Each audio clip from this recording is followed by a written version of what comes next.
Hello, welcome back to my channel. ഇന്നൊരു cooking video ആണ് കേട്ടോ.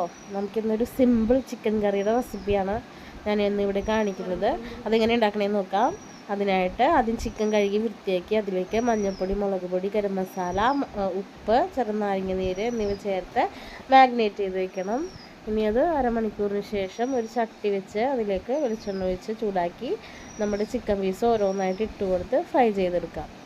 ചിക്കൻ കഷ്ണങ്ങളും നമുക്കങ്ങനെ വറുത്ത് കോരി എടുക്കണം. എല്ലാ ചിക്കൻ കഷ്ണങ്ങളും വറുത്തെടുത്തിട്ടുണ്ട്. ഇനി നമുക്ക് ചിക്കൻ വറുത്ത അതേ എണ്ണയിലേക്ക് തന്നെ സവോള, പച്ചമുളക്, കറിവേപ്പില എന്നിവ ചേർത്ത് ഒന്ന് വഴറ്റിയെടുക്കണം. ഇതിലേക്ക് കുറച്ച് ഉപ്പ് കൂടി ചേർത്ത് കൊടുക്കാം. ഉപ്പ് ചേർത്ത് കഴിഞ്ഞാൽ സവോളയൊക്കെ നല്ല രീതിയിൽ വഴണ്ടി കിട്ടും. അപ്പോൾ കുറച്ച് ഉപ്പും കൂടി ചേർത്ത് ഒന്ന് വഴറ്റിയെടുക്കാം. സവോള ഇവിടെ നമുക്ക് നല്ല രീതിയിൽ വഴണ്ടി കിട്ടിയിട്ടുണ്ട്. ഇനി നമുക്കിതിലേക്ക് ഇഞ്ചി വെളുത്തുള്ളി പേസ്റ്റ് കൂടി ചേർത്ത് കൊടുക്കാം.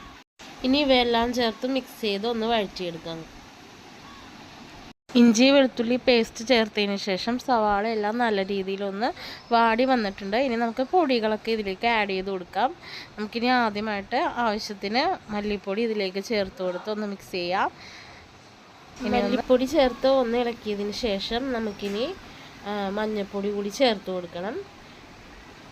മഞ്ഞൾപ്പൊടി ചേർത്ത് ഒന്നും കൂടി വഴറ്റുക. നിങ്ങളൊരു കാര്യം ശ്രദ്ധിക്കേണ്ടത്, പൊടികളെല്ലാം നമ്മൾ വഴറ്റുമ്പോഴത്തേനും നമ്മൾ തീ എപ്പോഴും ലോ ഫ്ലെയിമിലായിരിക്കണം. ഒരിക്കലും തീ കൂട്ടിയിട്ട് പൊടികളൊന്നും ചേർക്കരുത്. എന്താണെന്ന് വെച്ചാൽ ഇതെല്ലാം കരിഞ്ഞു പിടിക്കാനുള്ള സാധ്യത കൂടുതലാണ്. ഇനി നമുക്കിത് മുളക് പൊടി കൂടി ചേർത്ത് കൊടുക്കാം.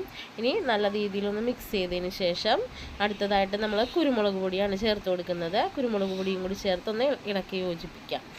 ഇതായിട്ട് ചിക്കൻ മസാല കൂടി നമുക്കിതിലേക്ക് ചേർത്ത് കൊടുക്കാം. എന്നിട്ട് നല്ല രീതിയിലൊന്ന് ഇളക്കി യോജിപ്പിക്കാം.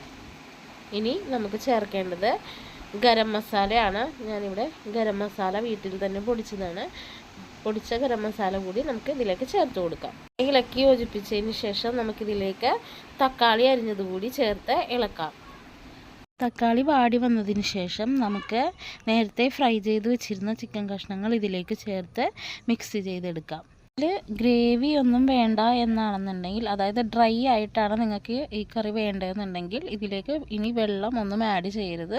എനിക്കിവിടെ ഗ്രേവി വേണ്ടതുകൊണ്ടിട്ട് ഞാൻ ഇതിലേക്ക് ഒരു കപ്പ് വെള്ളം കൂടി ആഡ് ചെയ്ത് കൊടുത്തിട്ടുണ്ട്.